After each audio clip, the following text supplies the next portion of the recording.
Olá! Para conversar sobre as leituras de abril. Estou muito feliz com as leituras em 2024 porque até agora eu só li livros maravilhosos. Não teve nenhuma leitura que eu não gostei, assim, no máximo dei tipo 3, 4 estrelas e ainda assim é uma avaliação muito boa para os livros e... enfim, perfeito. Vamos lá sobre os livros de abril. Finalizei 4 leituras. A primeira delas foi um audiolivro. Eu ouvi na Audible. Eu esqueci de conferir, mas eu vou deixar aqui aparecendo escrito quem é o tradutor do livro e quem faz a narração, que é uma narração excelente, inclusive. Já fica aqui a recomendação para quem tem aí o aplicativo conferir esse livro. Mas deixa eu contar qual livro que é, o que ele fala ali, né? É o livro do xadrez, do Stefan Zweig. Ouvi a pronúncia do nome dele de várias formas, mas enfim, acredito que essa é a correta, me corrijam se eu estiver errada. Mas é um escritor aí austríaco. Ele chegou inclusive a viver aí os últimos anos da sua vida aqui no Brasil, exilado, né, na Segunda Guerra. Ele gostava bastante do país, inclusive.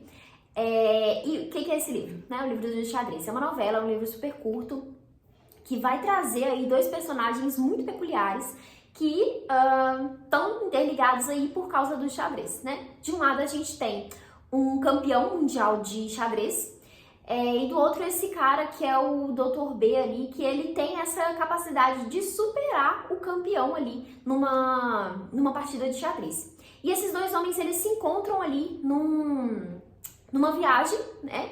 E a gente tem a narração do livro pelo ponto de vista de uma terceira parte, que tá aí acompanhando essa história e ele vai contar pra gente um pouquinho de cada um desses dois personagens. E daí é muito, muito, muito envolvente, muito interessante a forma como tudo vai sendo construído aqui. A escrita do autor é maravilhosa, eu já me encantei por ela, quero muito ler mais dele. Eu já tinha lido um outro livro do autor e agora tenho mais certeza ainda de que quero conhecer mais. Mas o ponto interessante disso aqui é que, apesar da questão toda do xadrez, isso é só um pretexto para trazer outros assuntos ali, entre eles ali as consequências da Segunda Guerra. Porque esse outro cara que tem essa capacidade aí de superar o campeão mundial, ele passou por uma situação ele ficou preso, isolado dentro de um quarto durante muito tempo, sozinho ali, sem contato com ninguém. E aí foi nesse momento, nesse período que ele vivenciou ali, que ele aprendeu o xadrez, né? E aí sem ter o tabuleiro, sem ter as peças, sem ter nada. Então ele começou a jogar xadrez na cabeça dele, com ele mesmo, competindo, sabe? Então assim, isso foi, de certa forma, o que salvou ele, mas também um pouco do que fez ele ficar meio que à beira da loucura. Acho que a gente vê um pouco dessas nuances aqui, né, de como que isso afetou ele. E claro, né, esse isolamento todo, enfim, é muito, muito bom mesmo a forma como o autor constrói toda a história, como que ele traz toda essa questão da Segunda Guerra ali, enfim, desse outro lado da guerra, né, que eu acho que a gente talvez está acostumado a ler relatos que vão focar muito nessa parte que a gente conhece, né, dos campos de concentração, enfim. E daí ele trouxe aqui um outro lado, uma outra parte dessa guerra, afetaram pessoas diferentes ali, né? E, enfim, é muito interessante, é muito envolvente. A narração, como eu disse, é muito boa. Eu recomendo ouvir esse livro, né, pela Audible ali. Eu gostei bastante da narração. Enfim, maravilhoso. Quero, inclusive, conhecer um pouco mais do autor, né, da obra dele. Eu dei uma pesquisada, assim, bem por alto sobre ele, sobre as obras, enfim. Mas quero me envolver um pouquinho mais, porque realmente é um autor que me interessa bastante. Mas fica aqui a dica dessa leitura, porque livro incrível. Daí, próximas leituras, agora eu tenho os livros físicos. Eu li o livro Com o Mar por Meio, Uma Amizade em Cartas, que é aí uma troca de cartas entre o Jorge Amado e o José Saramago. Gente, que preciosidade que é isso daqui. O livro, primeiro que a edição é maravilhosa. A gente tem aqui, né, cópia, né, de algumas cartas. Tem também algumas fotografias que vão aparecer aqui dos dois. E, enfim, a troca de cartas deles aqui tá sempre direcionada ao casal, né? Então, o José Saramago escreve aí junto com a Pilar e o Jorge junto com a Zélia. Então, eles estão sempre endereçando uns para os outros, né? E eles vão falar sobre várias coisas, né? Sobre a literatura, sobre a vida em si. Eles estão sempre tentando marcar ali de se encontrar em momentos diferentes. Uma das coisas mais legais aqui, uma das cartas mais legais, né, que eu achei, foram uma das que eles trocam falando sobre as premiações da literatura, especificamente ali o Prêmio Nobel de Literatura. O José Saramago é um autor que ganha esse prêmio, né? Inclusive a última carta, as últimas cartas que a gente tem aqui, tá falando justamente sobre isso. Né, o Jorge Amado ele já estava num momento de vida ali mais debilitado nesse período, quando o Saramago ganha o prêmio, mas ainda assim ele tem esse momento ali de ficar feliz pelo amigo, de tentar entrar em contato dele para poder felicitar por esse momento. Eles tinham inclusive combinado em umas cartas de anos anteriores, assim, que se um dos dois ganhassem, eles estariam juntos, né, na premiação, eles iriam acompanhar um ao outro. Infelizmente o Jorge não teve essa possibilidade ali, justamente porque ele não podia viajar, enfim. Mas é muito bonito. A amizade que eles constroem aqui, todas as miudezas cotidianas ali que a gente vai vendo através dessas cartas. Então, assim, pra quem gosta desse tipo de narrativa, né, de história, que são as cartas, ou pra quem gosta de qualquer um dos dois autores, eu super recomendo isso aqui, porque é um livro muito gostosinho de ser lido. Acho que estava fazendo alguns barulhos enquanto eu estava falando, mas eu espero que não tenha atrapalhado de entender o que eu estava dizendo. Mas vamos lá. A próxima leitura foi Infelicidade Conjugal, do Tolstói, que é outro livro maravilhoso, assim, eu amei. Eu tenho certeza, todos os livros do Tolstói que eu li até agora, eu gostei de todos. Esse aqui é o terceiro livro do autor que eu tô lendo e, assim, é maravilhoso. Aqui a gente tem inclusive eu não falei, né? Que tradução do Boris Schneider. Essa aqui é uma edição da editora 34. Deixa eu só voltar aqui, porque eu não tinha falado desse aqui. Mas esse aqui é um livro da Companhia das Letras. E a organização dos textos aqui foi feito, das cartas, né? Foi feito pela filha do Jorge Amado. Mas voltando agora para o Felicidade Conjugal.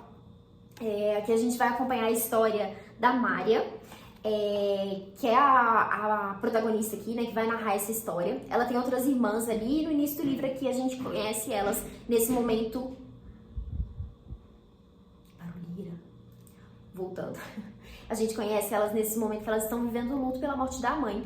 E elas estão ali aguardando quais vão ser os próximos passos, né? Elas estão esperando essa pessoa que vai ser o tutor delas ali, né, que vai gerenciar todas as terras e todas as propriedades, né, da família ali. Enfim, vai ser a pessoa que vai orientar, ajudar elas de alguma forma, né? Então elas estão nesse momento esperando. Daí quando esse cara chega, a Mária vê que é ela já sabia disso, enfim, que é um cara ali que era um amigo da família, né? Então eles já se conheciam, mas eles estão ali se encontrando numa fase diferente, né? A Mária, se eu não me engano, tá aqui numa fase... Eu não vou lembrar agora a idade dela, mas eu acho que 16, 17 anos. E o cara é um cara bem mais velho, né? Já viveu muitas outras coisas, enfim. Mas eles começam a se apaixonar ali, né? Então ela começa a ver ele de uma forma diferente, começa a ficar pensando se ele tem interesse nela, se existe essa possibilidade de um romance entre os dois. E aí a gente vai vendo, né, essa coisa toda nascendo, esse romancezinho todo nascendo ali, até que a gente chega nesse momento que os dois finalmente resolvem se comunicar, se dialogar, e aí eles se casam. Então a gente tem aqui no livro justamente um pouco desse casamento, né? Que é essa felicidade conjugal aqui, que a Maria, ela vai com ele para morar ali no interior, e daí ela tem uma questão que ela não foi apresentada para a sociedade, né? Então ela não teve esse momento de conhecer ali a sociedade, né? Aqui pensando que a gente tá falando de um cenário em que as mulheres passavam por esse processo, né? Aqui no caso na Rússia, as meninas iam ali para Moscou, para São Petersburgo, enfim, eram apresentadas à sociedade, né? Participando ali de vários eventos, festas, bailes, enfim.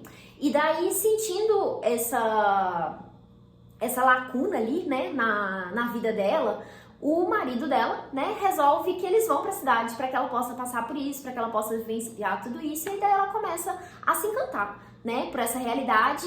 E o marido dela, por outro lado, ele não tem a mesma visão, né, ele é muito mais uma pessoa que quer morar ali no interior, que quer muito voltar para esse lugar, ele enxerga aquilo ali de uma forma muito supérflua, então eles têm um pouco dessa divergência ali nas opiniões, e a gente vai vendo como que a Maria vai lidar. Mária, pronunciei errado várias vezes já então, né? Mas enfim, como que ela vai lidar ali com essa nova dinâmica no relacionamento deles.